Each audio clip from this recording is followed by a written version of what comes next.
Dave, at the Vino and Veritas Society, we emphasize, a couple things. We emphasize 4 virtues of citizenship. In fact, they're so important. They're so foundational. It's probably worth having a full discussion in a separate podcast about that. And we emphasize 6 precepts that sort of come out of the Declaration of Independence. In a way, they're kind of the premise of the Declaration of Independence. The 6 key ideas, key concepts, these things are foundational to the very idea of freedom, the very idea of a free society.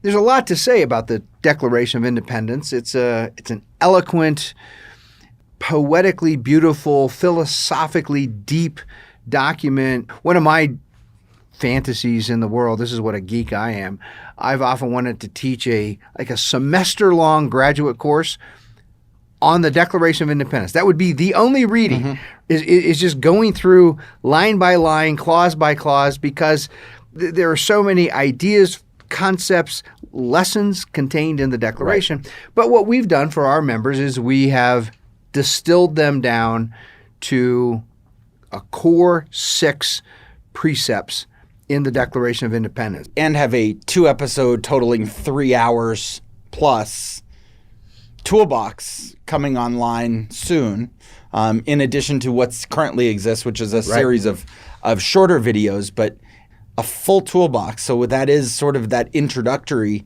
would be maybe the first 2 or 3 class periods of your semester program. And it's probably we should mention here, for guys like us, we have been in this realm of ideas, principles, looking at the historical documents where they were first articulated. And even there, we should emphasize the difference between the ideas and the documents. The documents are important only to the degree that they contain, that they articulate these ideas. What's really important, it's not the actual piece of paper that the Declaration is written on, right?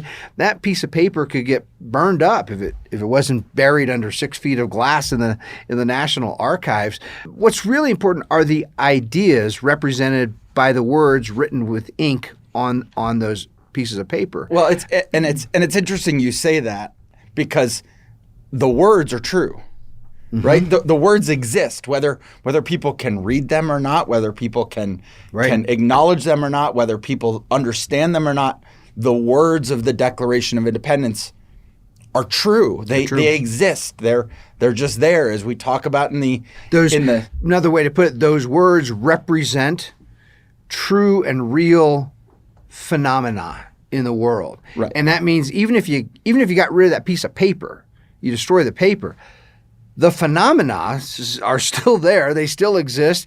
And the concepts represented by the words are still there and still exist. And so the point I was going to make, we're very comfortable talking about these old documents and the ideas and principles articulated in them. I think a lot of people, I'm sure, a lot of our fellow Americans think we're kind of weird for doing that.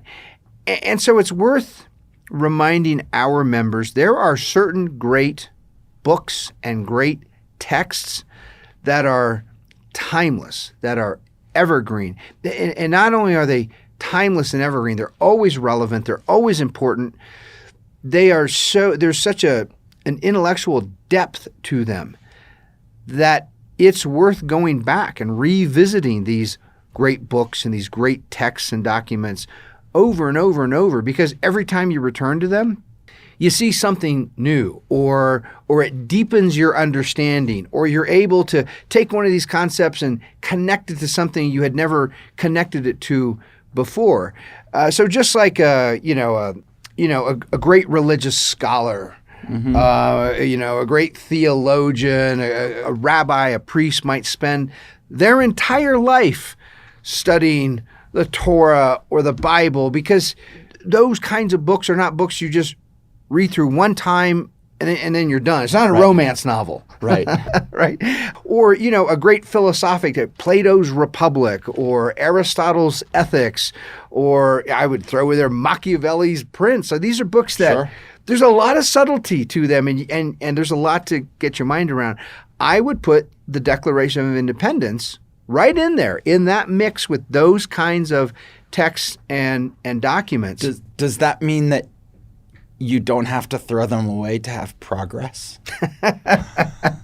It means progress is understanding the ideas contained in them and getting closer to them. Right. Actually moving closer, right? When there's a beautiful line. I'm almost in. I don't have this one memorized, and so I'm a little embarrassed to reference it because I'm going to butcher it. But Calvin Coolidge, while president, he was president during it would have been the 150th anniversary, right? 1776 to it was 1926. So it was the 150th anniversary. Yes. And he gave a speech on the Declaration. I encourage people to go look it up. It's one of the most beautiful things. Like everything Coolidge said, it's very short, it's very brief. And he has a line in there where he says, progress, think of when he was speaking in the 1920s. He says, progress seems to be the buzzword of our era. Yeah. Everyone's in love with this idea of progress. He said, and yet there's a finality about certain important things. And then he turns to the Declaration of Independence. And he says, if all men are created equal, that's final. There is no way to make progress beyond that concept. Right. If every human being is equal in their natural liberty, their natural rights, that's final. That's complete. There's no way to improve upon that or make more progress. If the whole purpose of government is to secure those rights, that's final. That's the goal. All we can do is try to get closer to that goal in practice. But the concept, the idea is absolutely perfect. So that's why we talk about the Declaration. It's always worth going back. It's not just some old dusty document from 2.5 centuries ago. And we've boiled it down to 6 precepts for the Vino and Veritas Society. It's not everything in the Declaration, but it's kind of the 6 big takeaways. And we've got them listed right here in front of us. There's truth, there's human equality, the idea of natural rights, the proper purpose of government, the idea of revolution, and mutual civic trust among citizens. So I'm gonna tee the first one up for you. Let's just talk through these precepts. When you hear truth, the idea of truth, is that an important thing? Is that a controversial thing in our modern world? What do you think of when you hear the word truth? That's kind of why I said what I said a minute or two ago, right? The ideas in the Declaration are true. The ideas in the Declaration don't change whether or not we acknowledge them or not. Doesn't change whether we disagree with them or not. I can disagree with a whole lot of things in the world, but if they're true, I'm wrong. It doesn't, just because I disagree doesn't Dave, make what them. about your feelings and your perspective?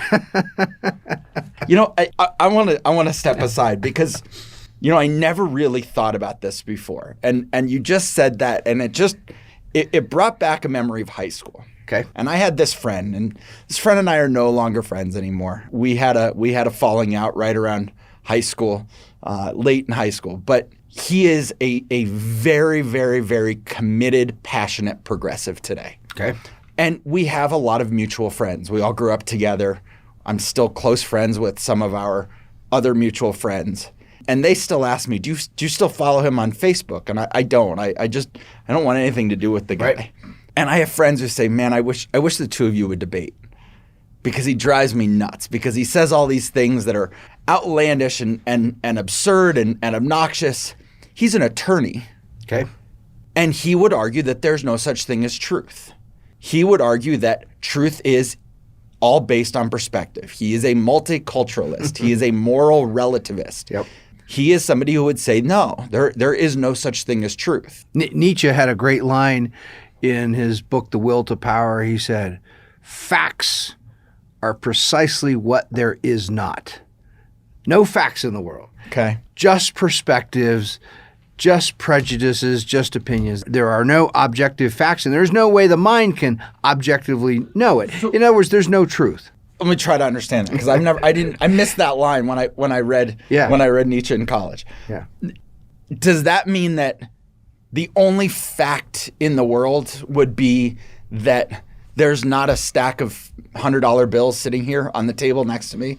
Is that what he's saying when there's no the only facts are things that there are not? Or is he saying there could be and I just don't see it? So I think a couple of things. He's primarily focused on moral or political facts. There's no moral fact. Okay. These are all just everything opinions. with him was moral. These are all just value judgments. But even if you get down into the realm of things like empirical science, Nietzsche's writing after people like Hume came along, David Hume, the great Scottish skeptic.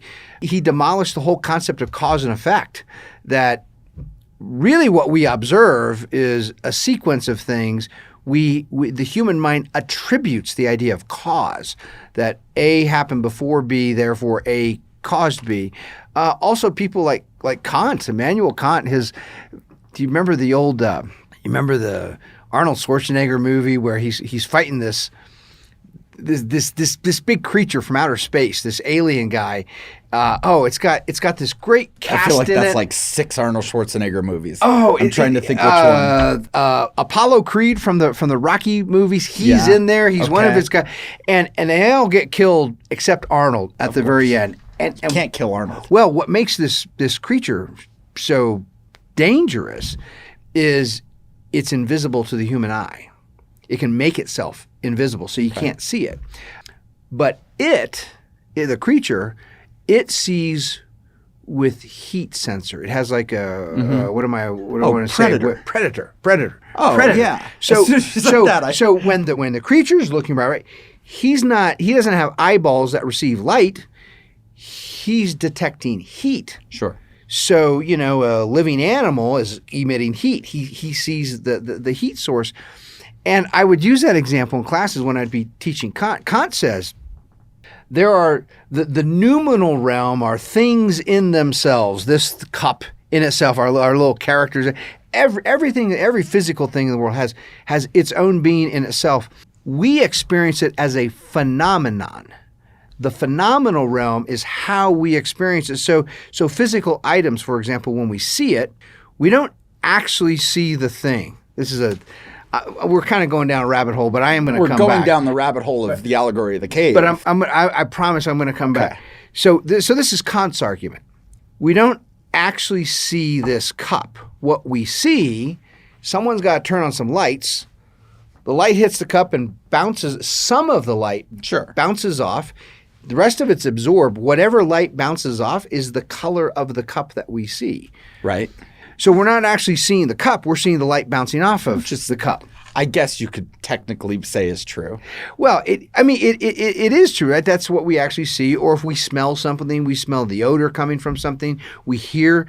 Through all of our senses, we perceive the phenomenon of what the thing is, but we can't actually know the thing, because between us and the thing, it's always mitigated by sense perception.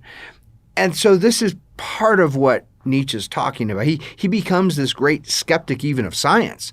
And, and then in realms of like quantum mechanics, particle physics, they'll run with this, right? And they'll say you can't actually observe a thing without influencing the thing, which means you can never really know what the thing is in itself.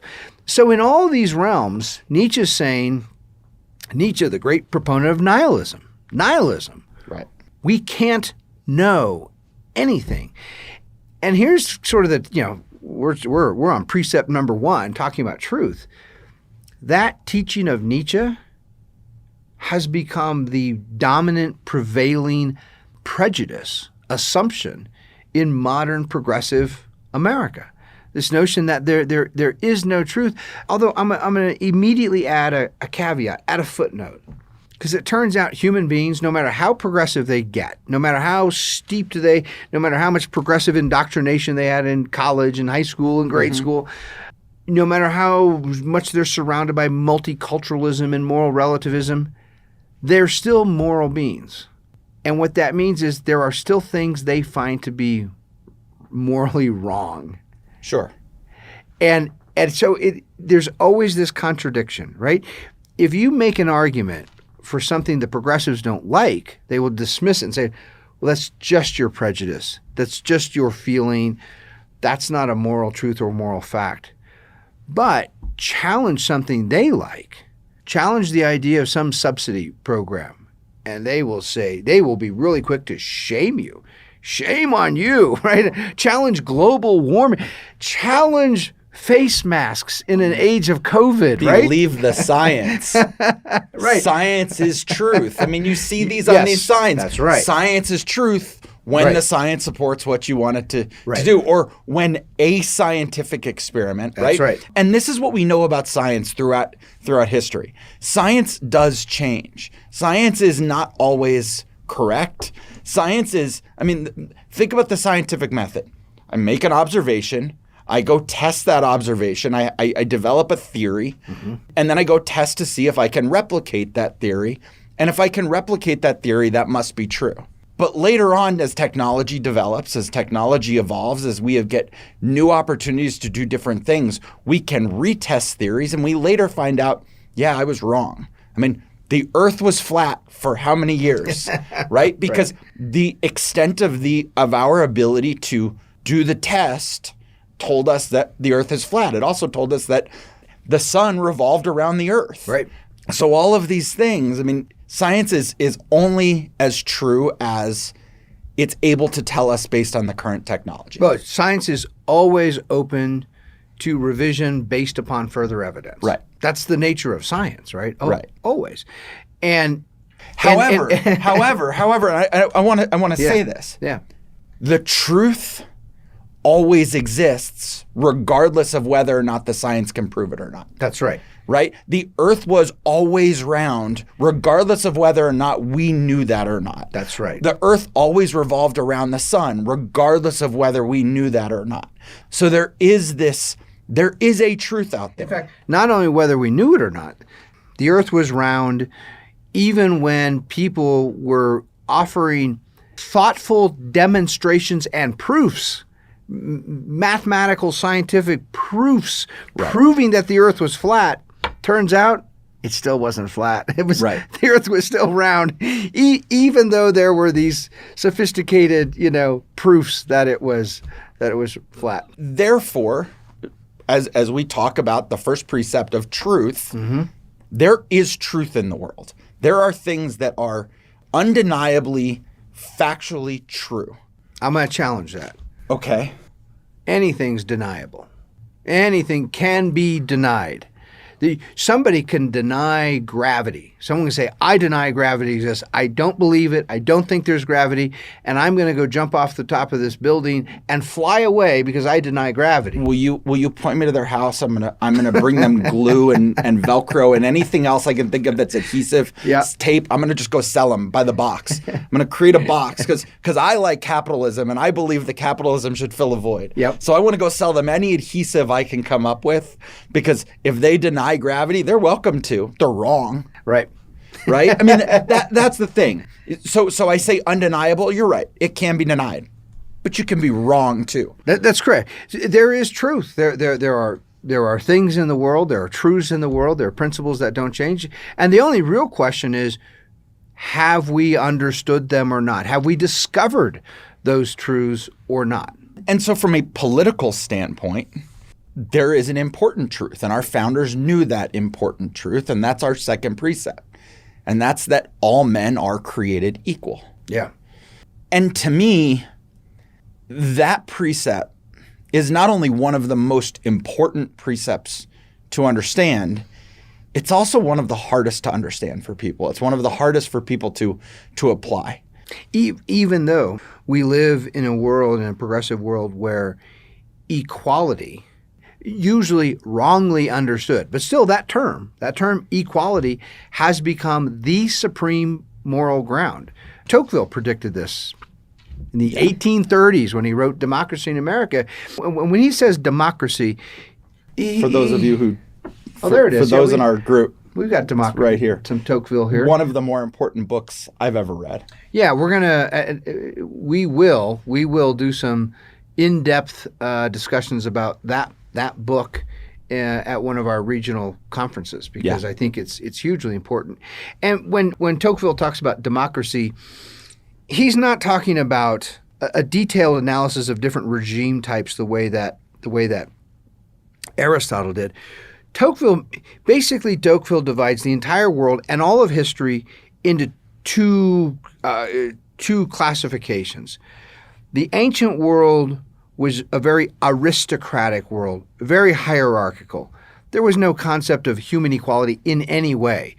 Everything culturally, politically, legally revolved around inequality. If you were in one of the lower groups, life was pretty hard for you. And if you were in one of the privileged upper groups, you had all kinds of perks and privileges. Sure.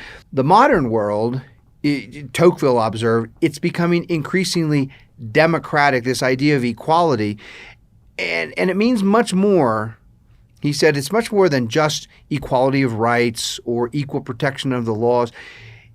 People are becoming obsessed with this idea of equality, and they're starting to extend it into every sphere of life. Right. They're saying everyone should have the equal education. They should live in equal homes. They should earn equal amounts of money. Think of things like the basic universal basic income that's being Tocqueville saw this coming almost 200 years ago. And what he emphasizes there is he says in the future, whether rightly understood or wrongly understood, equality will be the moral high ground, meaning anything that is proposed in the name of equality is certain to succeed. Mm-hmm. And anything that is described as violating equality or opposing equality is going to have a very, very tough time. Well, and in that sense, he's certainly right about that. So let's take a minute to really make sure, our chapters are talking about this themselves right now in their chapter meetings. Yeah. But for our digital subscribers and even for our chapter members to continue to hear this, let's talk about both the roots of why equality was an important precept within the Declaration of Independence, what it looked like to them at the time, and how that's evolved, and what it really means even still today. Yeah. I think people forget the class system or the caste system of the time of the founding.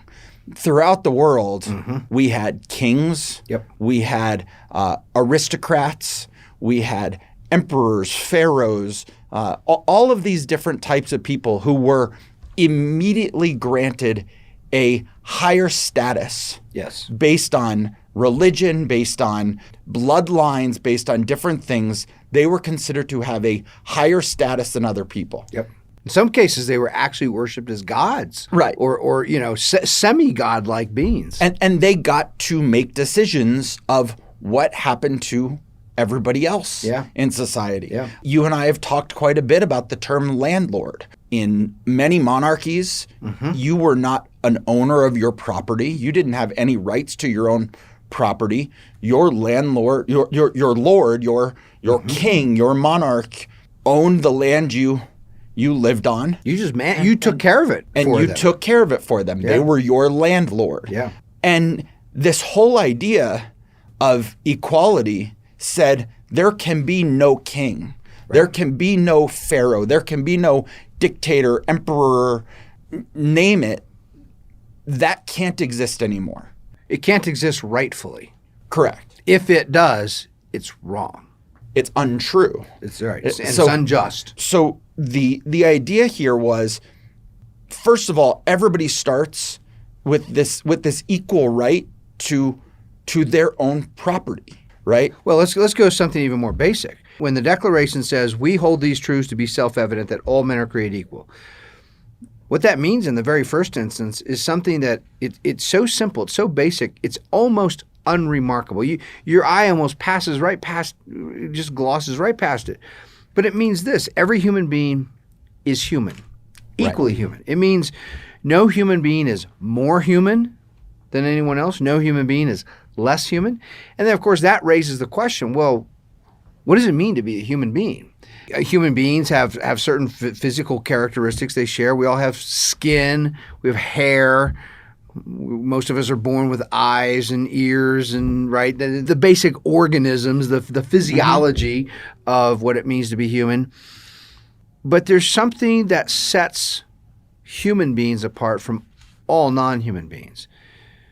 Within that mass of physical organs, bones and blood and hairs and skin, human beings have a soul. Human beings have a free mind.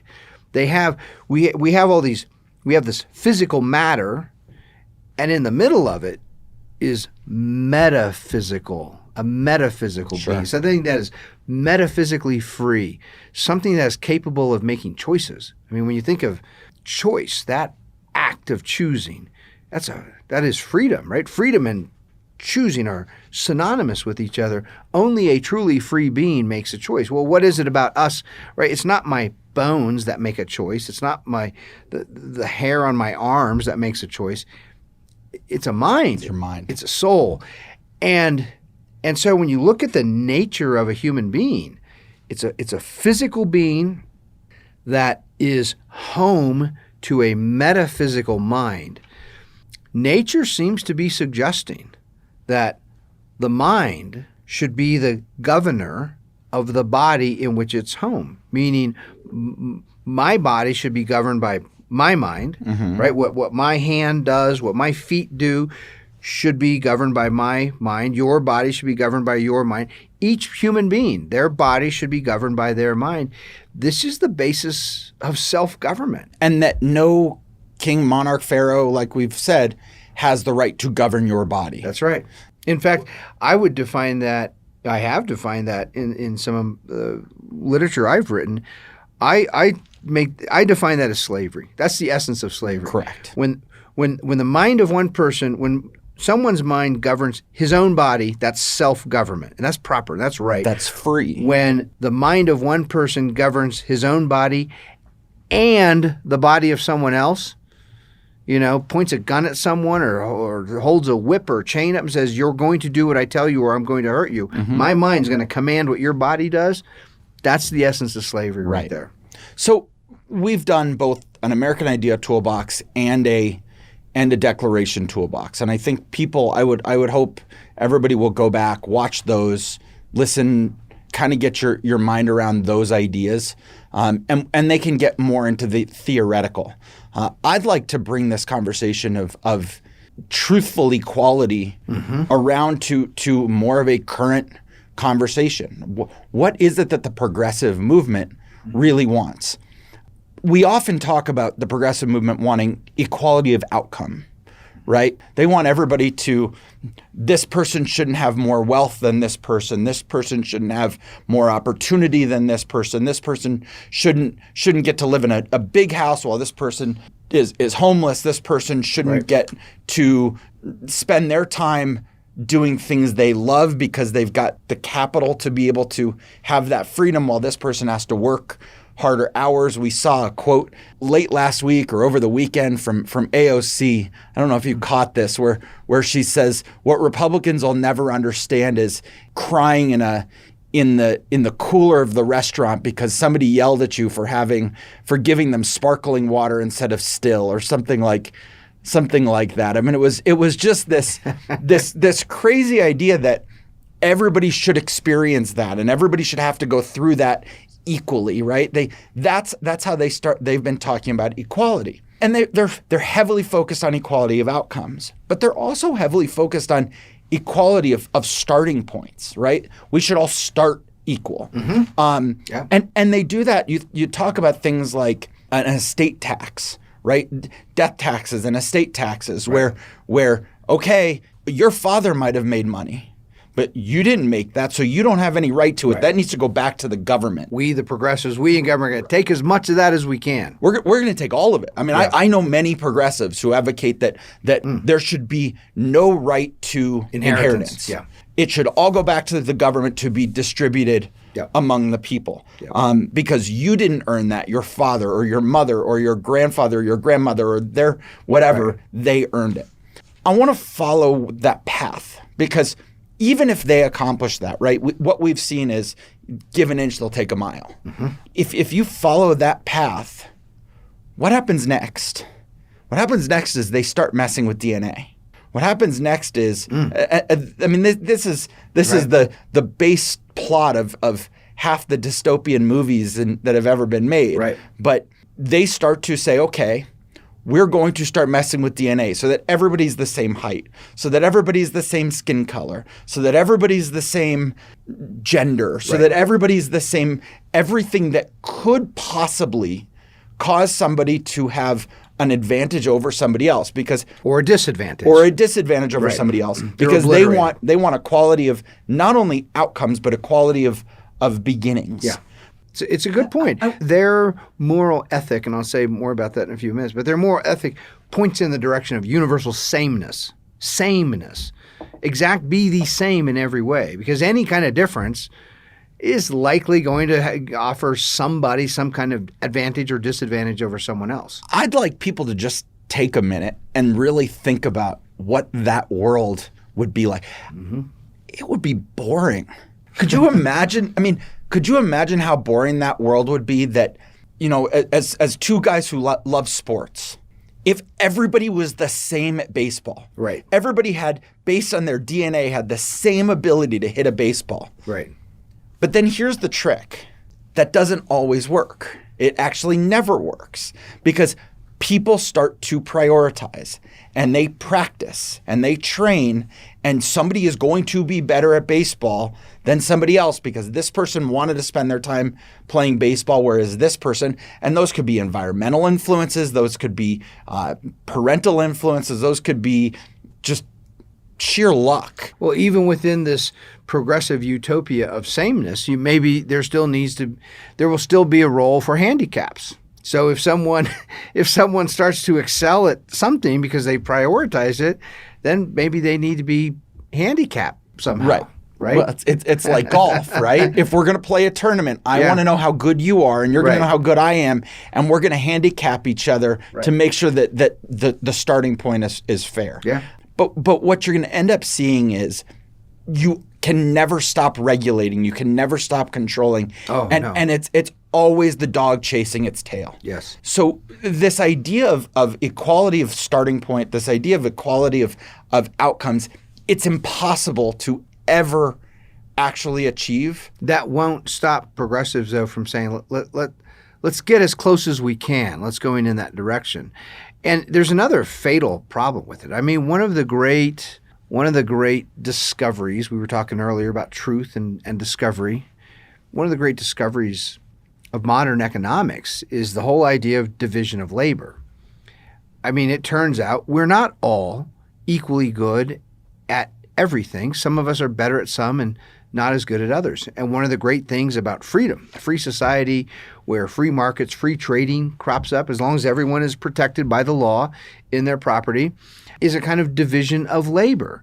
People who are good at making things make the things they're good at. People who are good at repairing things repair. People who are good at growing things grow, right? And then everybody ends up with more because each is doing what they're really good at. Right. The world of sameness is a world where there's really no division of labor, right? If we're all the same in our physical and intellectual capacities.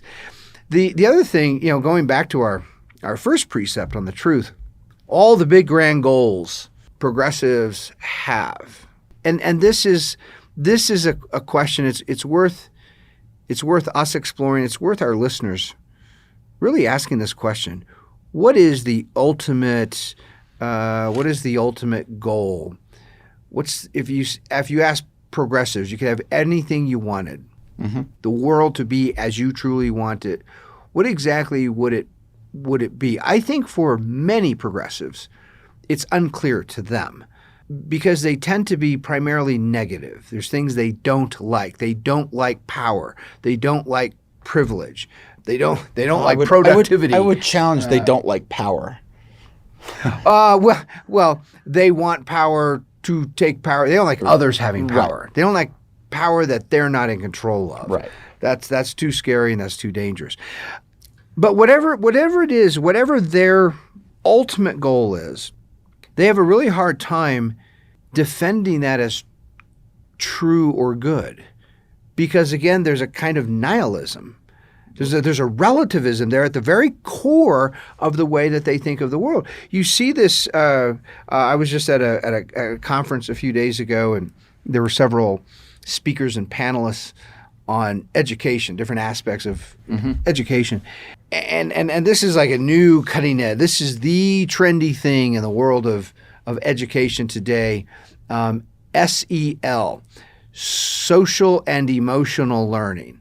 And this has become wildly popular. And here's the basic premise. The premise is we don't need to talk about facts. We don't need to talk about things like math or history because you have a smartphone with you. If you have any historical question, you can just ask Siri. If you need to know what the total is on your grocery bill, right, you can just use your calculator. We have access to all those tools. So what's more important than knowing skills like math or knowledge like historical facts? What's much more important is to share with others your emotional truth, to emote and socialize together, literally emotional learning. And so the progressive premise of modern education is that truth is not something to be discovered. Truth is something each of us creates. Right. And this has led to this bizarre world in which we live where people will talk about your truth, her truth. You remember in the hearings with Brett Kavanaugh when he was nominated for the Supreme Court, and I don't remember the woman's name who came up 30 years later. Christine Blasey Ford. Yes, thank you. And right, people say, well, we believe her truth. No one said we want the truth. They just said we believe her, as if truth is just this, I have my truth and you have your truth. It precludes the very concept of objective truth. Right. Real objective truth that we try to get at and try to discover and try to understand as best we can. And yet, free society, for those who care about the fate of freedom, it rests on first of all, on the idea of objective truth. Anybody who loves freedom needs to be open to the possibility that there is truth. There is objective truth. And we have to work at trying to get to it and know it and understand it. And if we don't, we're the ones wrong. Sure. The truth doesn't change. And for those who care about the fate of freedom, the fundamental truth is this truth of human equality, that each of us, we are self-governing beings by our nature. That's what it means to be a human being. And the only question is, will our laws, will our policies, will our government acknowledge that? Or will it betray that, violate it? In a way, that's the only question throughout history. What governments have actually recognized that human beings are self-governing beings? And most governments which have ignored and violated human beings governing themselves. There's one final aspect of that, and I guess not even final, but one final thing that I'd like to talk about in regard to equality, and that is the inherent impossibility of it, even in terms of all of the things that the progressives would do. So going down that path that I was talking about, right? You start by talking about we're going to take everything from people. We're going to start trying to put people on the same equal playing field when they begin. We might even start controlling DNA to get there. There still has to be somebody at the beginning deciding, I'm going to make everybody's DNA different. Right. Are they going to do that to themselves too? They're not equal. They're not part of that.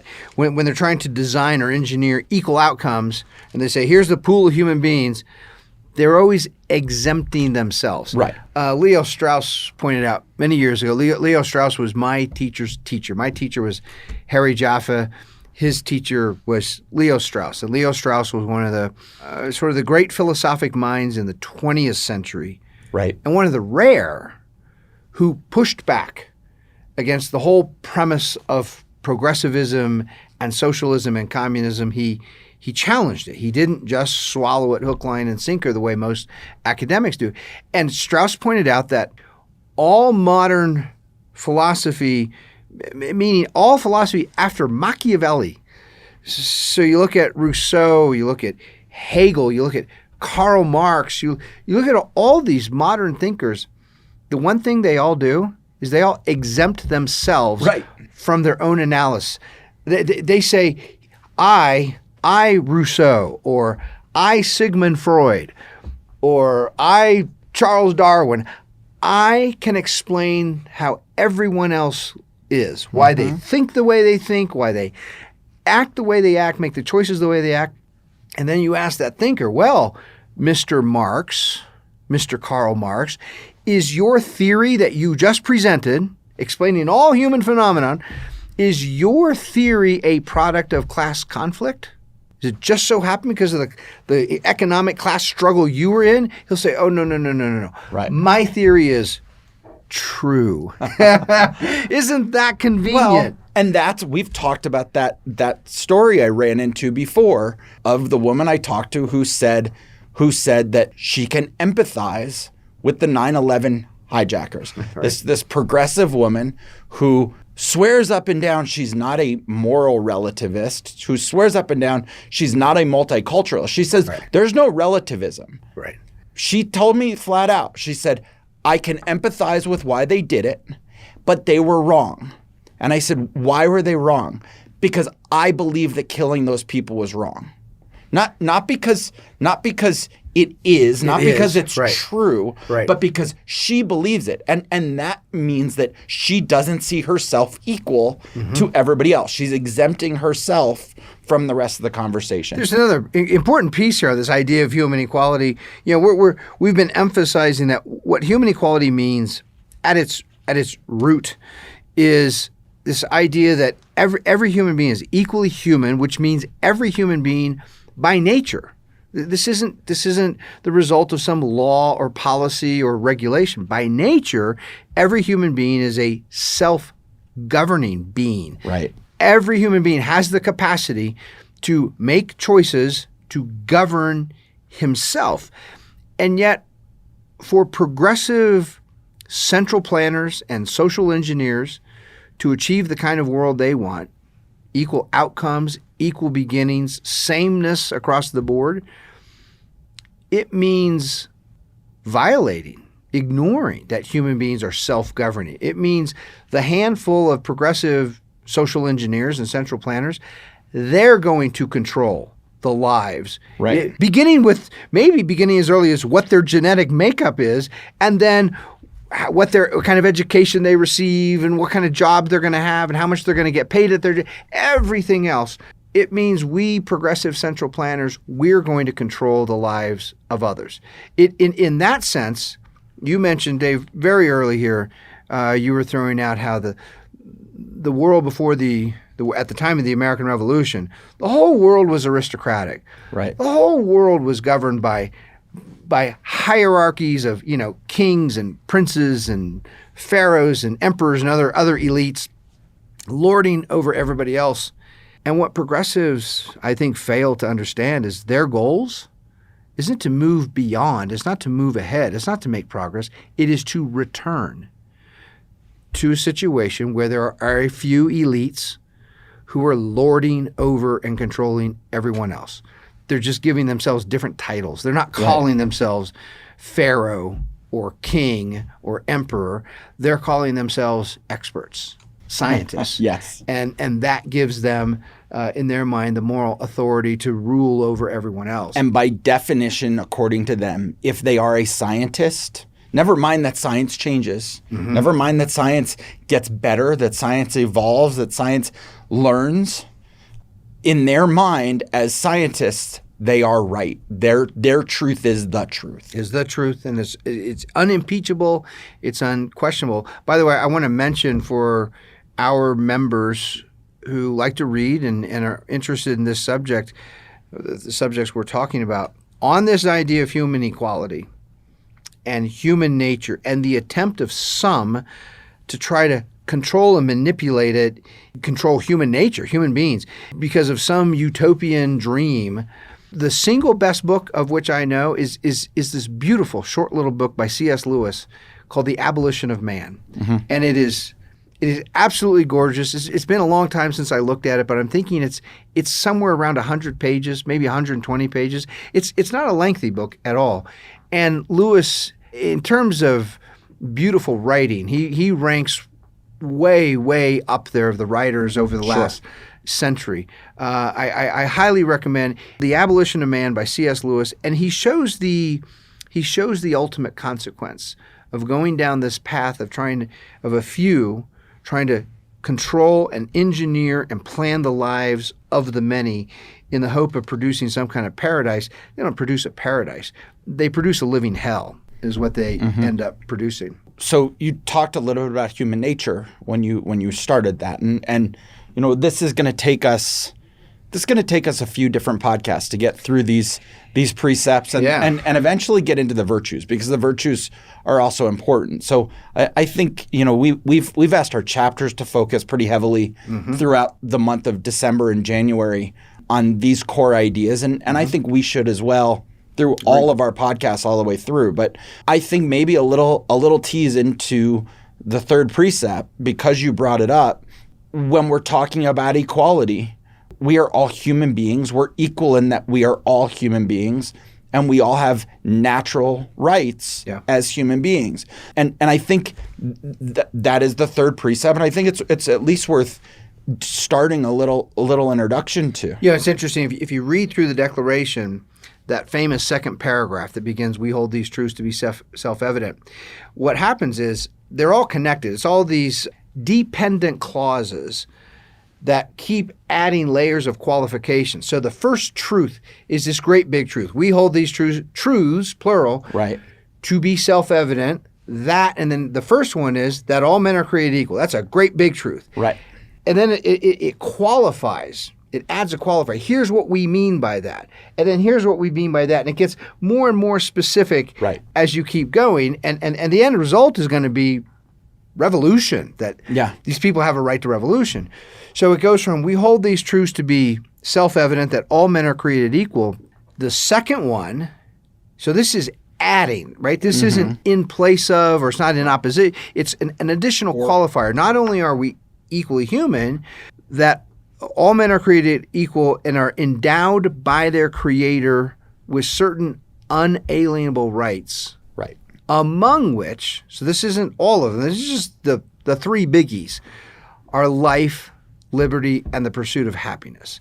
So this is, when you say, well, we're all equal, what does that mean? We're equally human. We all have the capacity for self-government. The Declaration says, and that means this. That means every human being is equal in these unalienable rights. That second clause, I think, is important for what does it mean that these rights are endowments? What does it mean that they're unalienable? Why life, liberty, and the pursuit of happiness, and not free education, free health care, and a subsidized phone? Right. We got to flesh out what those rights mean. What are natural rights and what natural rights are not? And I think that's what we're going to cover in the next podcast. And as we do that, I think there's an interesting conversation that maybe we'll leave this as the teaser for the next one. As we do that, we're also going to have to explore the very nature of humans interacting, equal humans interacting, that if one person isn't superior to the other, that means that one person doesn't get to tell that other person, you have to agree to something. And this is the first moment in our founding documents, that line, life, liberty, and the pursuit of happiness. This is the first moment where two people who believed in two different things had to come to an agreement. Dave, are you suggesting that when people interact, it should be mutually agreeable? Mutually voluntary? Agreeable, and sometimes you have to make compromises to achieve a common goal. Or you can utter those famous progressive words, someone ought to make a law about that too. What they mean by that is to make that person do something that he doesn't want to do. So I would suggest that next time we can start off by talking about life, liberty, the pursuit of happiness. Yep. What the compromises, that very first compromise that was made in that line in and of itself to really truly alter the modern day perception of the Declaration of Independence, and the Constitution and every document that followed from the Declaration. So, I like it. Count me in, because I'm a guardian of the American idea. I think we all are. No sumus custodes. Hear, hear.